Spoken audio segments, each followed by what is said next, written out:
Que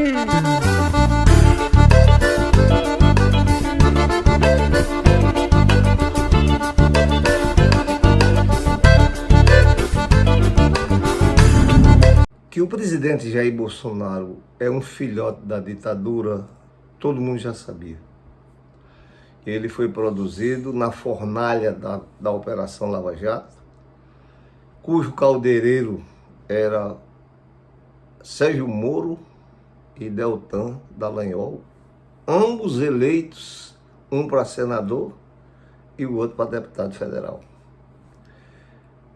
É sobre essa questão da ditadura Jair Bolsonaro que nós queremos trazer o Assuntando com João Vicente para vocês numa ocasião extraordinária de suma importância para a democracia e o Estado Democrático de Direito.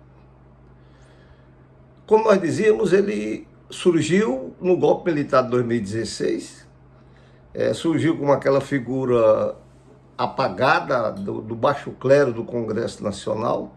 Teve unicamente 3 projetos de sua autoria apresentados na Câmara Federal e nenhum dos 3 foi aprovado porque eram inconstitucionais. E essa pessoa foi que foi escolhido pelo status quo, pelos grupos econômicos, para assumir o governo brasileiro. Para isso tiveram que tomar uma medida de força, que foi eliminar Lula do processo eleitoral, porque Lula estaria eleito em primeiro turno, indiscutivelmente. Sérgio Moro decretou a prisão de Lula no mês de julho, maio, junho, julho do ano de 2018. Já vinha fragilizando a imagem do nosso atual presidente e conseguiu prendê-lo e conseguiu mantê-lo 580 dias na prisão da Polícia Federal em Curitiba. Quando Lula saiu do presídio, ele voltou como candidato. Voltou nos braços do povo novamente e voltou como candidato. E ele sabia, e nós sabíamos, que ele ia entrar numa eleição difícil, porque o então presidente, hoje ex-presidente Jair Bolsonaro, utilizava de todo artifício para projetar sua imagem, uma imagem distorcida, uma caricatura de um presidente da República que se preze. Ele vivia pelas feiras, fazia barqueata, fazia carreata, fazia motociata, comia pão de ló nas feiras, fazia aquilo ali e de prático ele não fazia literalmente nada. Nunca trabalhou, nunca teve 2 horas seguidas de expediente no Palácio do Planalto. Quando Lula ressurge, como o Fênix ressurge das cinzas, aí começou a preocupá-lo.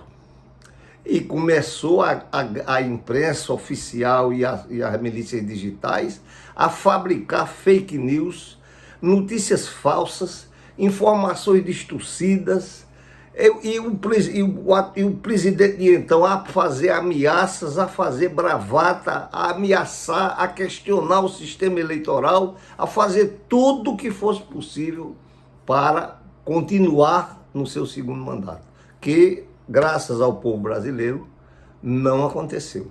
Pois bem, fomos para a eleição. Ele não se conformava. Aquela história de questionar as urnas eletrônicas, que era só factoide para se manter na imprensa. Ele sabia que o sistema eleitoral brasileiro é um dos mais seguros do mundo. E foi. E fomos para a eleição. Nunca se viu um derrame de dinheiro tão pesado para derrotar um candidato como aconteceu com Lula. E se não fosse Lula o candidato, provavelmente nós agora estivéssemos amargando de sabor de ter novamente Jair Bolsonaro na presidência da República. Lula vence a eleição. Já no dia, os fatos que aconteceram esse final de semana, eles tiveram uma preliminar já no dia da diplomação de Lula. Quando foi declarado vencedor pelo Supremo Tribunal Federal, eleitoral, né? Aí ele vai para o diploma, para a diplomação, que é um rito natural, um rito legal eleitoral do país. No dia da diplomação, o Brasil assistiu estarrecido, queima de automóveis, uma verdadeira horda de sicários ensandecidos no meio da rua a fazer tudo quanto era de desordem para tumultuar o pleito. E aquele bordão, ele ganha, mas não leva. Ele ganha, mas não leva. Ele foi diplomado, mas não sobe a rampa. Isso foi criando um clima de muita tensão e ansiedade em todo cidadão brasileiro que se preze e que tem amor ao seu país e respeita as instituições do país. O dia da posse, eu confesso que foi um dia de muita tensão. Eles ameaçando solenemente, ameaçando todos os dias, e a gente não sabia o que é que podia acontecer. Mas a posse ocorreu num clima de organização perfeita. Lula foi ao Congresso, assinou a posse, sim. Depois ele desfilou no carro aberto, sim. Depois ele subiu a rampa do Palácio do Planalto, sim, e fez um discurso histórico e antológico, onde o único crime que Lula cometeu foi dizer que não iria mais permitir que a fome e a miséria tomassem conta dos lares brasileiros. Foi esse o grande crime que Lula cometeu, aos olhos do grande capital. Então, a partir de então, já do dia da posse, antes dela, no primeiro discurso de Lula, a imprensa já mudou de tom. Já foi mudando de tom e foi começando a criar os fake news, os famosos fake news. Toda notícia que tinha, qualquer que eles colavam em Lula. E preparando o clima, isso foi anunciado, o governo do Distrito Federal, que é responsável pela segurança pública, sabia disso. E o que nos estranha é porque existem várias agências de inteligência. A ABIN, do governo federal, é uma agência de inteligência. As agências de inteligência do Exército, da Marinha, da Aeronáutica, do próprio governo do Distrito Federal. Esse povo não percebeu, não encontrou, não prescrutou, não diagnosticou nada disso. Então eles foram preparando o golpe. Aí está agora revelado nas redes sociais, agora me mostrava agora há pouco tempo, um comunicado através das redes sociais, de alguém que fala, pode viajar que está tudo pago, tem passagem, tem ônibus, tem está tudo pago. Pago por quem? Pago por quem? Essa é a grande pergunta que se faz. E o que aconteceu ontem, vocês todos viram. Nos deixou profundamente estarrecido. Porque o regime democrático que foi criado na Grécia, lá atrás, foi criado pelos gregos, contraditoriamente no regime escravista, é democracia, governo, cracia, povo, governo do povo. A democracia tem os pressupostos, tem pressuposto de liberdade, tem o pressuposto do direito da fala, do direito de falar, do direito de se expressar, mas a democracia não abriga comportamentos daqueles que a gente viu ontem. Aquilo ali não era contra, aqueles atos de ontem não foram contra Lula. Aqueles atos de ontem não foram contra os palácios. Aquele ato de ontem foi contra a democracia brasileira. Foi contra o povo brasileiro.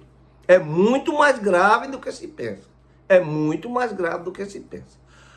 Agora tem aquela história, né? Não há mal que não traga o bem. Revelou-se.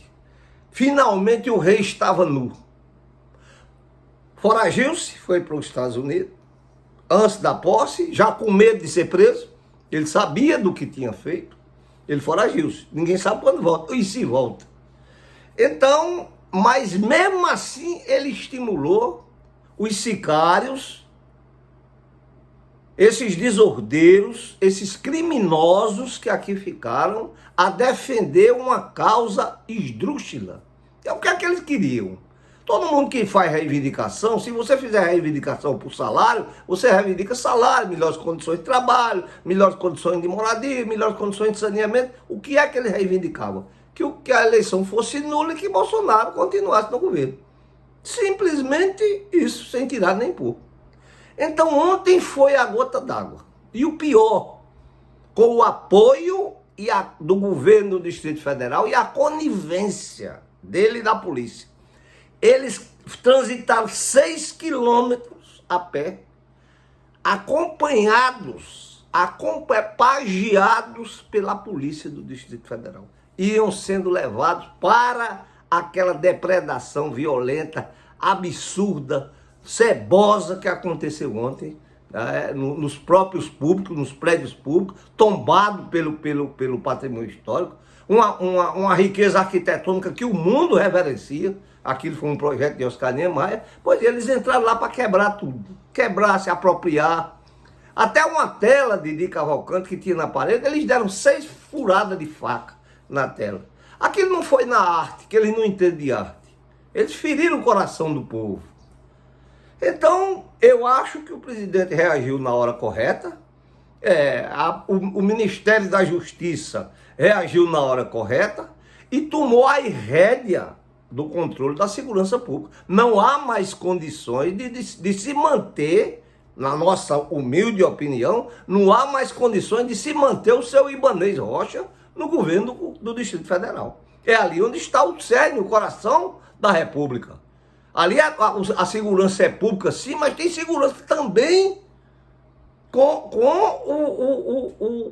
o aparelho de Estado que está todo montado ali. É tanto que as defraudações dele, as desordens dele foi na Praça dos Três Poderes.